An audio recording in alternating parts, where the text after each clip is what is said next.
Siemanko, witam Was w kolejnym odcinku. Jesteśmy aktualnie w Egipcie, w Kairze, dokładnie w Gizie, w hotelu, które zapłaciliśmy po 200 zł za noc, ale można znaleźć za 100 zł z tak pięknym widokiem. Zawsze mi się wyobrażało, że jak ktoś stawia filmiki z tego miejsca i może sobie zjeść śniadanie przy samych piramidach, to będzie bardzo dużo kosztowało, a okazało się, że było to błędem, bo można naprawdę tanio znaleźć taki hotel. Zapraszam Was na dzisiejszy odcinek, w którym pokażę Wam oczywiście piękne piramidy, a później pojedziemy do muzułmańskiej dzielnicy, do Kairu.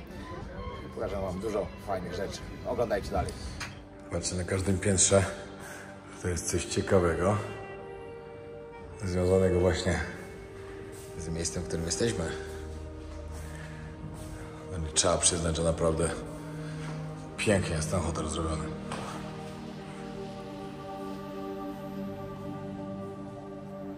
No, a ja idę do apteki. Zgadnijcie, kto rano umył zęby wodą z kranu? Nie ja. Nie, ja wiem, że parę osób obstawiło pewnie, że to ja, ale nie. Ja pamiętałem. I nawet zostawiłem butelkę z wodą przy zlewie. No ale niestety zaspane osoby tak z zamkniętymi oczami czasem ciężko zobaczyć. No i teraz idę właśnie kupić jakieś lekarstwa, kupić Coca-Colę, bo nie chcemy stracić tego dnia. Byłoby bardzo szkoda. Jak się wychodzi z hotelu, od razu piramidki. Pokażę Wam ten hotel, bo jest naprawdę fajny. Nazywa się Great Pyramid Inn. Tutaj w ogóle na tej ulicy jest bardzo dużo różnych hoteli. Za nas, tak jak mówiłem, 200 zł daliśmy za noc. Ale najtańszy hotel, jaki tu znalazłem na ulicy, trzeba uważać, wszędzie na stronę przez konie, fuj. No nie da się chodzić. Ja wiem, że niektórzy powiedzą, że to na szczęście, ale wcale nie. Można znaleźć tutaj też hotele naprawdę dużo taniej. Tak Wam mówię, najtańszy 70 zł z widokiem na piramidę z tarasu. No to sobie wyobraźcie, ile to jest. To jest po prostu szok. Wiem, że ludzie mówią, że fajnie, tanio przyjechać sobie na all inclusive do Egiptu i tak dalej, ale na własną rękę też można to zrobić bardzo tanio. I można się zatrzymać na parę dni właśnie tutaj, spać przy piramidach. Jaki chcecie luksus, to już od Was zależy, ale przy hotelu za 200 zł to się umówmy. Przy takim standardzie, jaki my mamy, przy tym, jaki jest ładny hotel, plus jeszcze dodatkowo, że mamy śniadanie w cenie, bardzo dobrze. I jeszcze 3 razy czy 4 razy w tygodniu, no, możecie mieć piękny pokaz świateł. No, nam się nie udało niestety, jesteśmy akurat w te dni, kiedy tego nie ma, a bardzo szkoda. A wczoraj nam powiedzieli, że ma być, no ale nie było. No i co? Minie nas niestety, ale jak traficie w inne dni, dokładnie środa, czwartek, piątek i miało być sobotę, ale w sobotę nie było. Czyli pewnie tylko środa, czwartek, piątek. W ogóle będę musiał później zobaczyć, gdzie tu się idzie kupić bilety. No bo oczywiście, jak powiedziałem, no to trzeba zaliczyć sobie piramidę i tam zobaczyć. No, chyba tu się kupuje. No.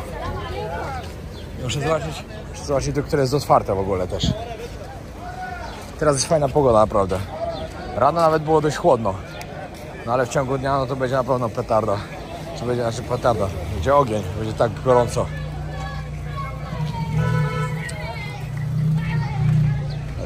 Ale teraz chyba jest jakiś spokojniejszy sezon. Bo naprawdę nie ma jakoś nie wiadomo ile ludzi. No i najważniejsze jest też to. Wiem, że na pewno wiele osób, które ogląda kanały podróżnicze, powie, że w Egipcie niedawno ktoś był, ktoś oglądał, takie są macie. I że znowu pokażesz to samo? Właśnie i tak i nie. Bo oczywiście pokażę piramidę, bo byłem tu 17 lat temu i 15, no 2 razy. Widziałem w sumie piramidy 17 lat temu. Byłem za pierwszym razem, bo byłem na piramidach. I wtedy nie nagrywałem na YouTube. Nie ma takiego odcinka u mnie na kanale, żeby pokazać właśnie jak to wygląda. Też coś opowiem, pokażę. Ale w tym odcinku chodzi mi to, żeby Wam właśnie dać fajne tipy. Fajne tipy na to, jak sobie ktoś chce przyjechać do Egiptu też na własną rękę. Zaraz później Wam powiem, ile dokładnie kosztowało wejście. Tylko teraz najważniejsze, że tą aptekę znam. O nie, zamknięta jest. Oj, niedobrze. Dobra, muszę szukać jakiejś innej. No, za wizę do Egiptu $25. Kartę na lotnisku kupiłem za 35 zł. Dojazd z lotniska 25 zł kosztował. A jechaliśmy bardzo długo. Bardzo, ale Uber tutaj jest tani. Pamiętajcie, jak tutaj przyjeżdżajcie, korzystajcie z Ubera, bo bardzo tanio wychodzi. Bo normalne taksówki, wiadomo, przekręcą was tak, że szok. Jedzenie tutaj też w restauracjach, mimo tego, że jesteśmy tutaj w miejscu tak turystycznym, naprawdę tanio wychodzi. A co dopiero będzie, jak później pojedziemy do miasta. Ale to wam też pokażę oczywiście. W tym odcinku zobaczycie właśnie dwa miejsca. Trochę jak jest tam i trochę tutaj. To tak cowboy.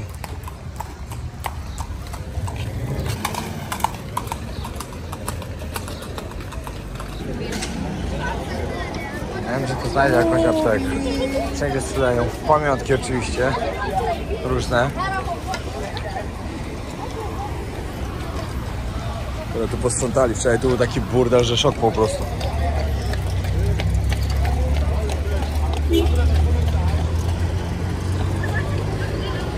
Ale te gówna koni to by mogli posprzątać, ale czas na czas.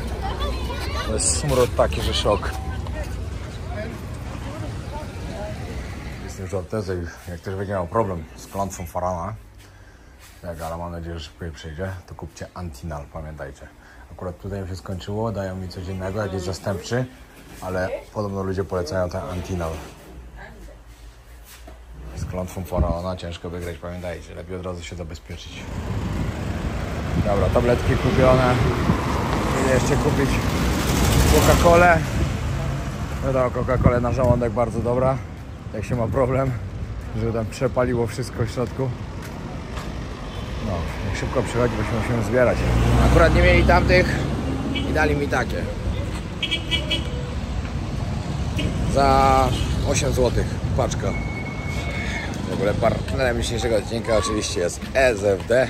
Polecam serdecznie białko wojownika na hasło wojownik 10. Macie zniżkę 10% na wszystkie suplementy, jakie mają w swojej ofercie przy zakupach online oczywiście.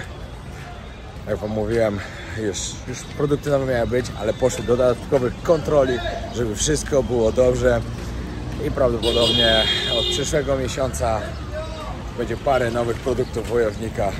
Już nie mogę doczekać. Przetestowałem sam, wiem, że są bardzo dobre, że działają, a to najważniejsze. Jeszcze można sobie wody nalać tutaj. Wiecie, na co trzeba uważać najbardziej, jak tutaj przyjeżdżacie? Na skamerów, którzy będą wam mówili, że coś gdzieś jest zamknięte, coś jest nieczynne, że oni wam pokażą lepiej, żeby coś od nich wziąć, nie od kogoś innego. Jest bardzo tutaj popularne i to moim zdaniem to jest duży problem właśnie Egiptu i musicie być na to przygotowani, że za każdym razem będziecie szli, każdy was gdzieś będzie wciągał, żebyście poszli do niego do sklepu, żeby kupić akurat u niego i tak dalej, także pamiętajcie, żeby po prostu mówić szukran, czyli dziękuję, widzicie dalej, nie zwracacie w ogóle uwagi. To jest najlepszy pomysł. Zawsze działa, a jak nie działa, to powiecie 2 razy albo 3 razy, aż w końcu się odczepi. Pamiętajcie to. Ala, będziesz przedstawicielem tego. Czego? Nigdy nie pukać wodą z kranu zębów w Egipcie. Nigdy! Tym bardziej jak ktoś wam zostawiał butelkę. Ale ja wiedziałam, jak byłam ostatnio w Egipcie, to nieraz mi się to zdarzyło, a dzisiaj po prostu taka, wiecie, jeszcze zagubiona w taka akcji. wczorajsza. Taka jeszcze z Dubaju, taka... No w Dubaju trochę poimprezowaliśmy. Znaczy ja tak dużo nie, ale niektórzy dużo. Niektórzy dalej imprezują. Nie no, to nie było aż takiej imprezki bez przesady. No, ale pamiętajcie, jeśli nie chcecie złapać klątwy faraona, ja wiem, co mówię, bo kiedyś miałem. I uwierzcie, że to nie było fajne. Tym bardziej, że wtedy byłem na statku, bo mieliśmy akurat rejs po Nilu i przez 7 dni płynęliśmy po prostu Nilem. Tutaj z góry, aż na dół do Luksoru. Co to było? 2 dni po prostu nie schodziłem z kibla. Taka masakra była. I to jest ból i woda. Łagień z dupy, że tak powiem. Także pamiętajcie, żeby zawsze pukać to i tak samo jak gdzieś coś pijecie, pomówcie, że bez lodu, i tak dalej. Ja wiem, że teraz ktoś się pewnie odezwie i powie, byłem, pukałem i nie miałem. To gratuluję, to miałeś farta, bo większość osób po prostu ma. Się zaraz zbieramy i ruszamy na zwiedzanko pięknego Kairu. Chłopaki zaparkowali samochody, ale powiem, o, zajechane te kamery tak, to masakra. Biedne zwierzątka, tutaj naprawdę mają ciężko. Naprawdę chyba nigdzie na świecie nie ma kraju, gdzie bardziej zaczepiają i denerwują ludzi jak tutaj. Po prostu szok. Przejdziecie 10 razy koło tego samego, 10 razy ten sam was zaczepi, a na końcu powie, dlaczego mu nie dacie szansy. Szok. No i dobra, kupiliśmy bilety. Jeden bilet kosztował 540 egipskich, czyli to jest 45 zł. Pamiętajcie, nie dajcie się zrobić koła. Tutaj jest wejście, główna piramidy. Tutaj musicie iść z boku i tam jest kasa. Można płacić tylko kartą, już nie można płacić gotówką, zmienili to. Także pamiętajcie o tym i nie dajcie się zrobić, że ktoś wam sprzeda bilet, bo was będą naliczać drożej. 450 bez wejścia do środka, do piramid, tak całkowicie do środka, pamiętajcie. Ale żeby wejść na teren, tylko tyle. Dobra, i dostaliśmy się do środka i tutaj atakują was kolejne osoby. Osoby, które są przewodnikami. No, thank you. Okay, don't need your help. Don't need help. No, don't need nothing. I cały czas jest to samo. No. Ale ja znalazłam sposób, słuchajcie, jak w niektórych krajach jest tak, że uśmiech pomaga, to tu pomaga beach face. Z taką miną, to nikt cię nie... Tylko, że cię nie aresztowali, że coś kombinujesz. Oczywiście macie możliwość podjechania z dorożką, macie możliwość podjechania wielbłądem. Ani tego wam nie polecam, ze względu na to, że macie tam 200 metrów. Nie potrzebujecie tego, żeby te zwierzęta cierpiały. I żeby ktoś zaraz nie powiedział, że mówię, że źle jeździ na koń, na wybądzie albo coś, bo nie, ja sam tak nie twierdzę, tylko zła jest tresura tych zwierząt. Żeby je wytresować one teraz po prostu i warunki. są. Bo te zwierzęta tutaj, jak podejdziemy bliżej, to wam pokażę, jak one wyglądają, jak są poniszczone, poranione i tak dalej. I to tylko o to chodzi.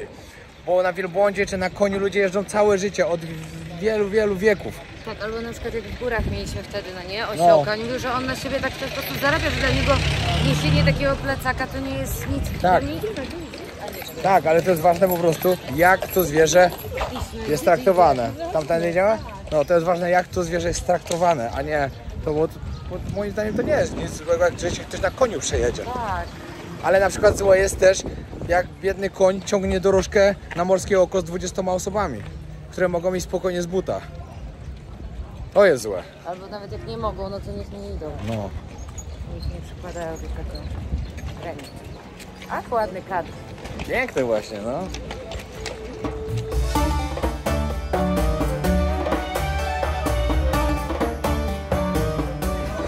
Chciałem na początku zobaczyć tam na dużą piramidę, później tą małą. Później przyjdziemy bliżej Sfinksa. Tutaj gdzie wszyscy ludzie stoją. To opuściliśmy dobry czas, bo mogliśmy tutaj być dużo wcześniej, gdzie nie było prawie nikogo. Ale trzeba było trochę popracować i tak wyszło jak wyszło. O, zdjęcie, które sobie robi każdy. Nigdy nie zapomnę tego, jakim wielkim zaskoczeniem było dla mnie, jak zobaczyłem pierwszy raz Sfinksa. Serio. No tak, jak popatrzycie na piramidy, to piramidy są ogromne. No po prostu są ogromne. Znaczy są duże i jest jeszcze mniejsza. Ale no są duże. A Sfinks mi się wydało też zawsze taki duży, bo tak był pokazywany. A on wcale duży nie jest. A porównanie do piramid to jest mały nawet. Ale widać, że robią już jakąś renowację, bo już tutaj jakby nowe łapy zrobili tu też. Ciekawe, czego całego będą odnawiać. Oby nie.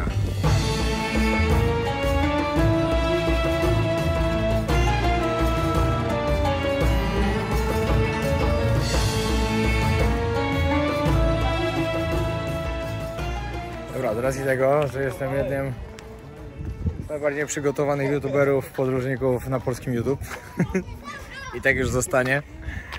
Nie wziąłem mikrofonów i musimy się chować za piramidami, żeby nagrywać. Także troszkę pozwiedzamy, postaramy się nagrać tam, gdzie się uda, a reszta na mieście, no. Jak tutaj jedziecie i będziecie w takim terminie, że jest wietrznie, to koniecznie bierzcie sobie... No, strasznie zacina takim piaskiem i jest no średnio przyjemne. Nie ma co ukrywać. Ale pogoda moim zdaniem jest idealna. Idealna, w cieniu. W ogóle tak nie jest przyjemnie. gorąco, w ogóle. Myślę, że każdy ten blok skalny waży około 2,5 tony.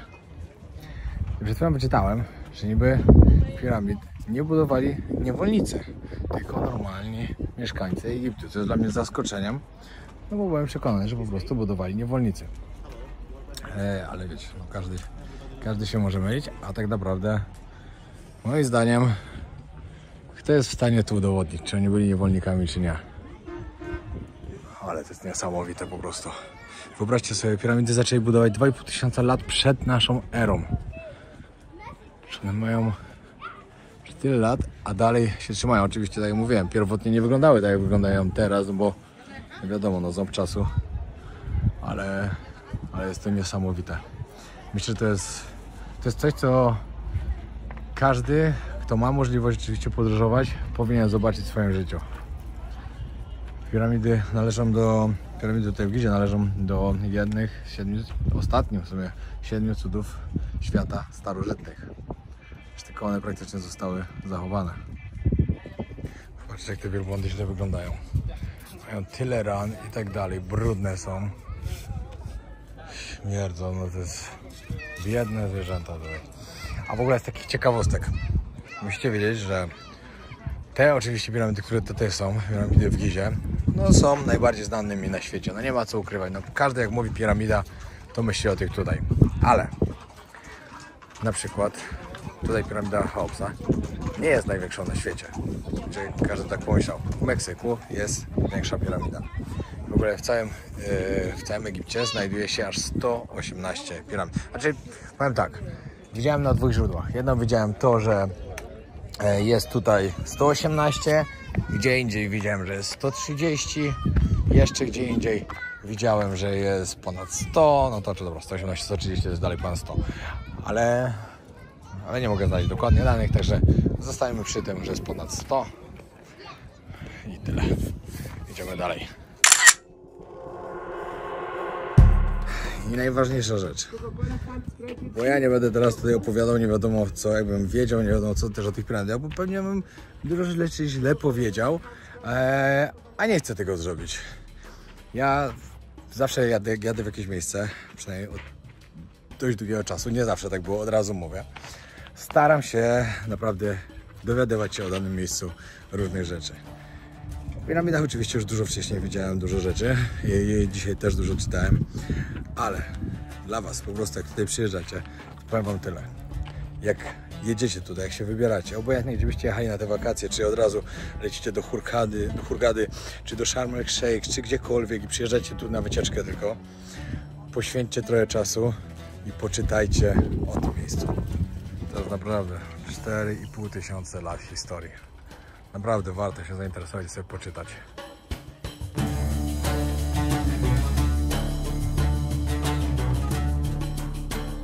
I założę się, że tak, dla wielu z Was będzie wielkim zaskoczeniem, jak przyjedziecie tutaj.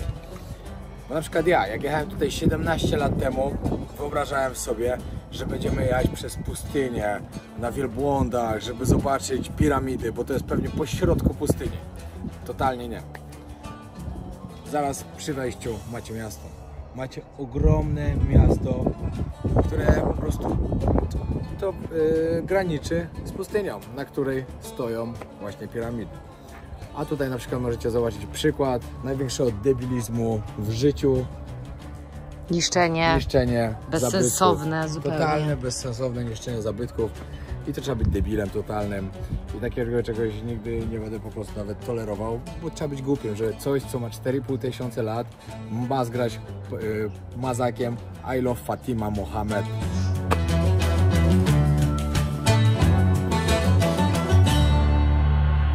Idziemy teraz do jednego z ważniejszych miejsc tutaj, bo Ala chce dać buziaka Sfinksowi. Tak, już dawałam 2 lata temu, ale trzeba powtórzyć. I jeszcze jedna kolejna bardzo ważna rzecz, Z czym totalnie mi się kojarzy Egipt i co jest chyba najpiękniejsze na świecie po prostu właśnie to w Egipcie. Czyli rafa koralowa. Najpiękniejsza rafa jest. No. Ja w ogóle nie wiem, czy widzieliście konkretny tatuaż Ali z Dubaju. Okay. Czekaj, na tle piramid, bo to będzie ładnie wyglądał. Nie wiem, czy to będzie widać, jak bardzo on jest zły. Kto mówił, jest tanio? Jest tanio. Jest dobrze? Jest tanio. A to było za darmo, więc było bardzo tanio. Ale dalej mi faraon. Tak, ale strasznie dużo ran mają te wielbłądy. Dobra, ej, tu nie ma wejścia. Którędy tam się wchodzi?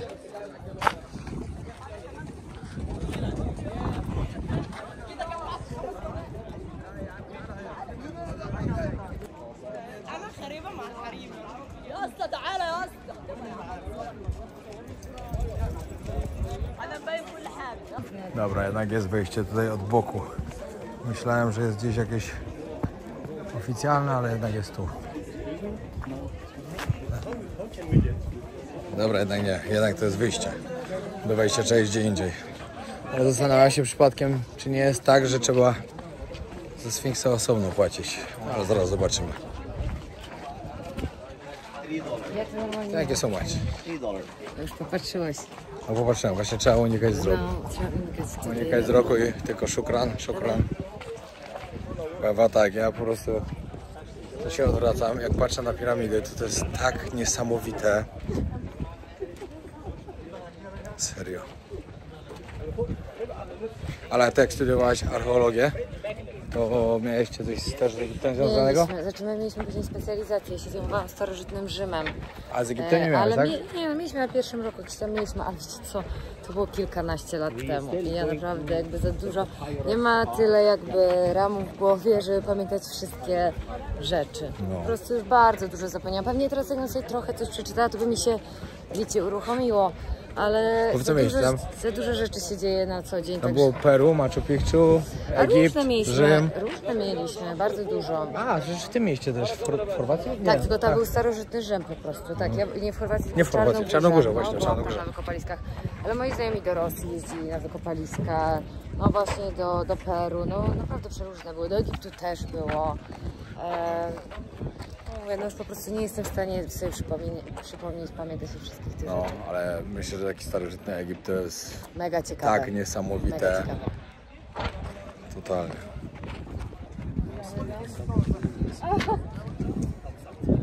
Dobra, zrobiłem sobie piękne zdjęcie.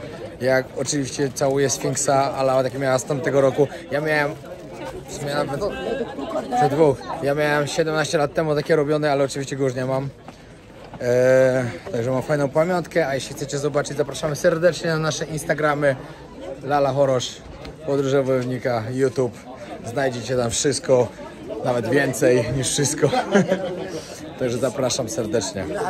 Wbijcie, zostawcie obserwacje i oczywiście też zapraszam Was serdecznie na Facebooka, bo tam na bieżąco wrzucam wszystkie filmy, czyli na fanpage Podróże Wojownika, a także na TikToka.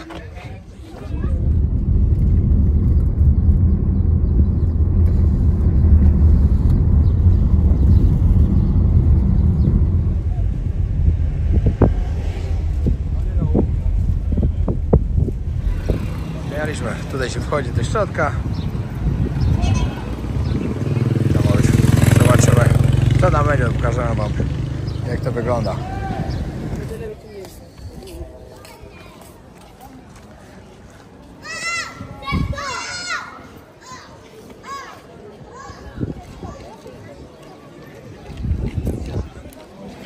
Od razu możemy zobaczyć, że jesteśmy w takiej troszkę bardziej, nie wiem, turystycznej dzielnicy, albo takiej bardziej popularnej wśród turystów, bo tu już zupełnie inaczej to wygląda. No, moglibyśmy taką na pamiątkę. na pamiątkę, no. Albo takiego tego, flaminga. Nie, ale te lampki. Białego flaminga, widziałaś kiedyś? Taki, przemalujemy go na różowo. Albo gęś, albo łabędź. Łabędź na długich nogach. Ale te lampki były naprawdę, czyli No. to jest najgorsze, że nawet nie można nie popatrzeć. Bo... No, żeby nie przyciągnąć wzroku, że chcemy przypadkiem kupić. Ale to naprawdę było ładne. Dużo z ładnych rzeczy. Właśnie, zobaczę takie lampki. I mimo, że sprzedają ludzie wszystko, to nikt nie zaczepia. Bo pod piramidami to jest totalna masakra. Tam się nie da nawet kroku zrobić, żeby ktoś was nie zaczepił.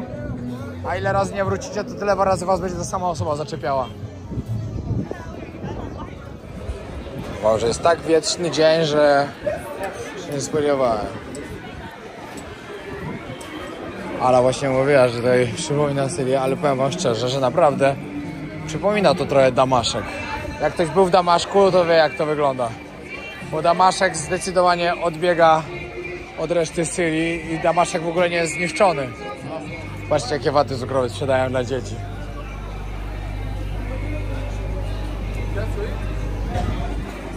Szkółki.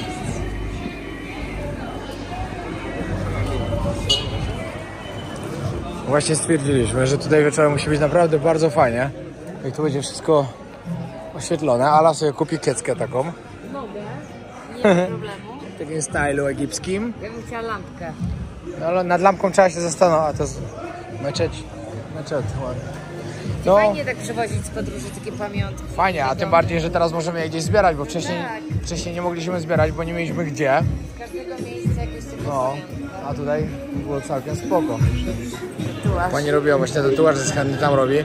Ja mówię, Alit, pokaż jej swój, żeby zobaczyła, jak się to robi. Albo jak się tego nie robi, absolutnie. Konkretny style. Ale muszę wam Prosto się pochwalić, z bo pustyni, kurwa, do baju. pierwszy raz, znaczy dobra, nie pierwszy, bo kiedyś się to często zdarzało, ale od dawna, przecież mieszkamy na Phuket, wszyscy brali mnie na Rosjankę, a dzisiaj już kilka osób zapytało, czy jestem z Włoch. I mówię, że już to jest mój nowy styl, apaszka i będę tak chodziła cały czas, bo to od razu sprawia, że to wygląda jakby był z Francji. Chcę być italiana, a nie Ja paruska. mogę być Italia, wolę być Italianą. Zdecydowanie. Na Rosjankę masz za małe usta. To prawda, Powinnaś mieć takie. to prawda. Naprawdę, na Phuket to chyba z jakieś na 10-9 ma zrobione usta. No ja myślę, że nawet 9,5. 9,5. No. A jeszcze one mają tak bardzo, tak wiecie. Totalnie. Nie żebyśmy coś do tego mieli, absolutnie, bo jeżeli ktoś chce to robić. No wiadomo, to ale jak ja po prostu najbardziej. mówię, że u nich to jest w modzie. To takiej Tak, totalnej tak, modzie. Tak, tak.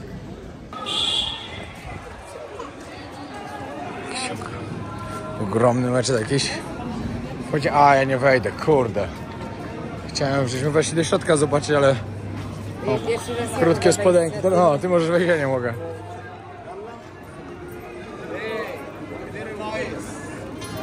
Very nice, very nice.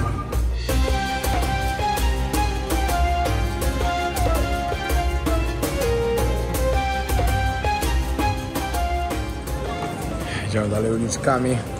Bo może tak się tu fajnie idzie. Naprawdę się tego nie spodziewaliśmy aż.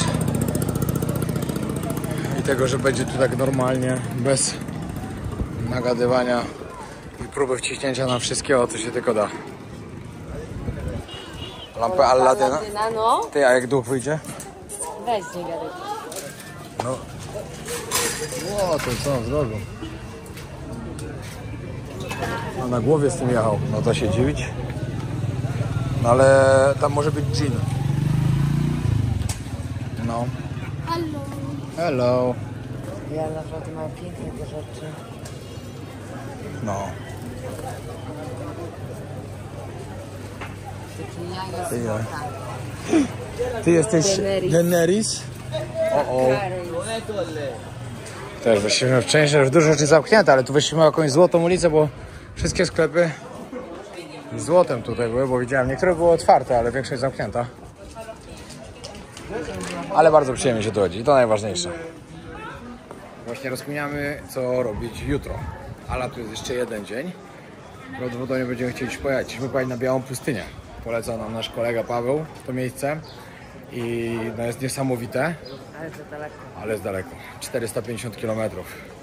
Także na przykład jakbym został tu parę dni dłużej i będę jechał na przykład do Luxoru, no to wtedy po drodze bym miał tą pustynię, to jeszcze jest całkiem spoko, wtedy zahaczę.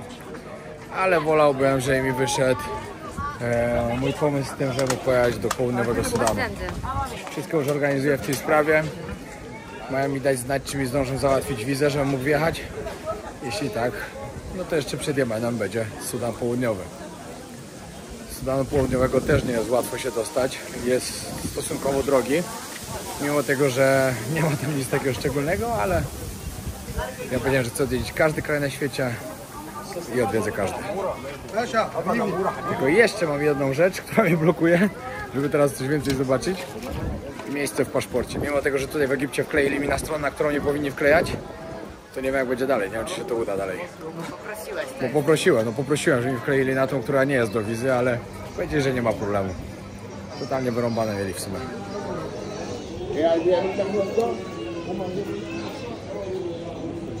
To jest fajne, że to jest wszędzie tyle tych pamiątek, ale fajne tu jest to, że one są takie tanie. No, ale piękne są, Boże, za takie piękne. No. Chodź do łazienki. Pod piramidami to większość to sprzedawali to po $1 wszystko. Ej, jakie śliczne. Może chociaż taki talerz, ten, podstawka pod... Ale po co ci to? A nie będzie nam pasowało do łazienki naszej z niebieską płytką? A na co to jest? Na mydło. A kto takiego mydło używa? Zaczniemy. Nie, no to jest ładne, coś musimy... No to kup sobie coś innego, ale nie takie coś, co nam nie będzie do niczego niepotrzebne. Może coś na świeczkę albo na... Popatrz, takie coś na świeczkę też by było spoko. Bardzo fajne. Albo na... Co można do tego jeszcze dać w łazience? Bo to do łazienki pasowało. Weźmy taką niebieską, nie, bo to by nam pasowało do talerzyka No właśnie. z Iranu. A nie bardziej na łazienkę polujemy? Żeby do łazienki Daj postawić? świeczkę w łazience, no ty pewnie chcesz jakieś romantyczne, ale tam No będzie w tej łazience. fajnie jest romantyczne, hello. A do drugiej jakiś kolor, jaki by pasowało? Coś? No właśnie tam może trzeba trochę więcej kolorów jakichś. Chodź, wejdziemy do środka, zobaczymy. Okej. Bierzemy taką? Piękna Do salonu? jest. Będziemy mieli Postawić. swojego Aladyna. Pan powiedział, że chce 350, ale właśnie z racji tego, że my jesteśmy w Egipcie, a oni kochają się targować. Możemy wziąć więcej rzeczy, bo i tak chcemy coś jeszcze wziąć. Nie na świeczkę, może lampkę w sumie jak ma, ale to jest super. I w ogóle nawet 350 to jest niedużo, bo 350 to jest jakieś 30 zł. Wiem. Nawet nie. Ale właśnie ostatnio w odcinku ktoś pisał, o, targujecie się nawet w Indiach. Ale oni się lubią targować. Tak, to jest taka kultura. W Tajlandii też się lubią targować, tylko Kochają. oczywiście na śmiesznie to musi być. Okej, tylko ty się targujesz, jestem 200. tym beznadziejna. Sir, 200. 200 is good. It's not possible. 250. Okay, 250. No, the small one. This is a small. 250. 250 is good. Yeah. At least 350 one. 350, no. Maybe 200. W zasadzie to w ogóle nic nie W potrzebuje. zasadzie to nic, ale jak już chcemy, to coś kupmy, co ładnie będzie wyglądało. I pasowało. Do małej łazienki niebieskie by pasowało. Do dużej łazienki by No pasowało. nie mamy jeszcze nic z dużej łazienki. Ale jaki kolor tam mamy? Coś takiego? No, mamy takie, ale to już się wszystko zleje w całość. Właśnie trzeba by No. było coś, właśnie tak naprawdę coś kolorowego, ale no niebieski mamy już w jednej. No, tak. We have this stuff. Powiem wam tak, uważałem się za gościa, który się potrafi targować. Że zawsze coś targuje. Ale on był Ale lepszy. chyba to jest trochę inaczej niż ten, bo on nam dał po prostu chyba naprawdę spoko cenę. W sensie dla nas to naprawdę była okej cena, tylko wiecie, to bardziej chodziło o... Dla zabawy się Dla potargować zabawy, po prostu. I żeby, ale on się też później już zaczął śmiać, bo wiedział, że też to robimy dla zabawy. Ale jeżeli chcecie kupić fajne pamiątki, to tutaj No to naprawdę jest najlepsze miejsce. nie ma w ogóle porównania do tych pamiątek, które widzieliśmy pod piramidami, a tutaj przepiękne. No. Gdyby nie to, że nie mamy bagażu za bardzo, to byśmy wzięli jeszcze więcej. No. Także zapamiętajcie sobie Islamic Cairo. Wpisujecie w nawigacji. Taksówkarz was tutaj przywozi. Za taksówkę zapłaciliśmy 200, czyli jakieś było 17 zł. 16-17 zł. W ogóle taksówki są strasznie tanie tutaj. Znaczy, w sumie wszystko tutaj jest tanie. Jak się przyjedzie z Dubaju, to wszystko tu jest tanie. Teraz pojedziemy takimi mniejszymi, lokalnymi uliczkami. Thank you so much. I have more inside. Thank you. Ale to jest tak ładnie zrobione. Ala, thank you. Patrz, jakie te lampy są piękne. Naprawdę są tak No. piękne. Super to wygląda, serio. To jeszcze trzeba przemyśleć. To No nie jeszcze no, trochę- taką lampę no naprawdę fajnie gdzieś postawić. Byśmy nie chcieli. Ej, to jest takie w ogóle... Nie, No.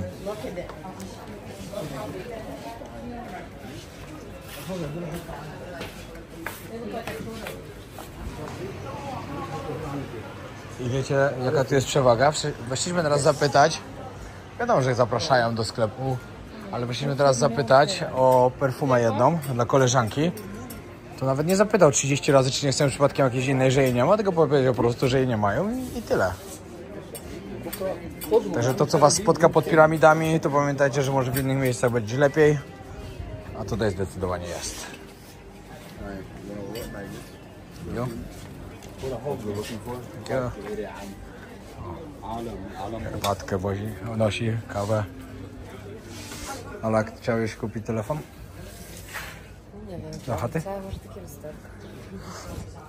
A może gramofon sobie kup? Albo maszynę do pisania. Ale to jest klimacik naprawdę. No. Ale naprawdę jak byliśmy w Iraku na targu, to tak wyglądało właśnie na jednej dzielnicy. Takwila! Ale ma ładny sklep. No właśnie widziałam. Patrzcie, jak to wygląda, to wszystko takie porozwalane. I po środku tego nagle jakiś sklepik ze starociami.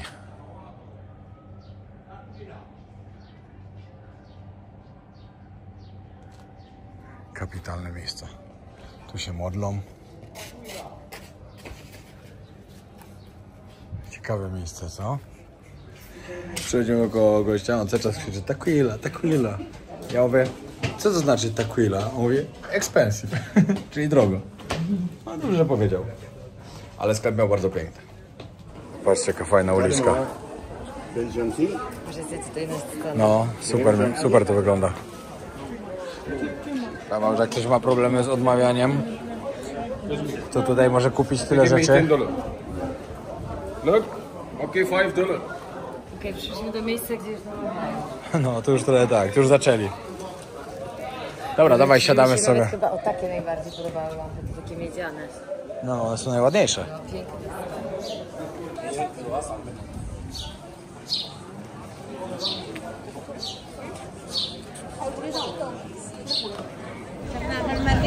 Pod kolejnym meczetem, który tutaj jest.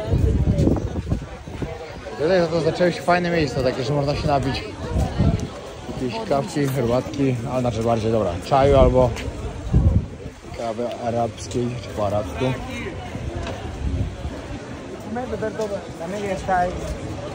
Thank you. Habibi, habibi.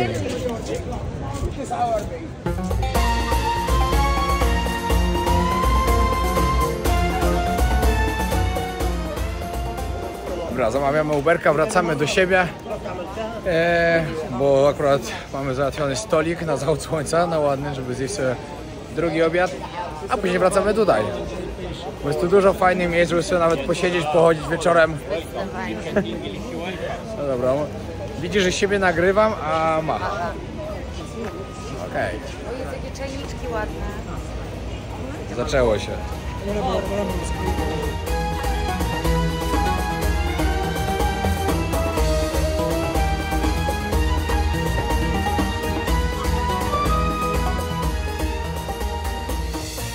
Powiem wam, że zachodzik słońca na tle piramid robi takie wrażenie.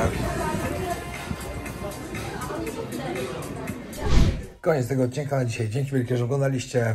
Mieliśmy jeszcze wieczorem pojechać na miasto, ale z racji tego, że jutro tam będziemy mieszkać, bo się tam przenosimy się właśnie do centrum, do Kairu, także pokażemy jeszcze jutro. Plan jest fajny na jutro.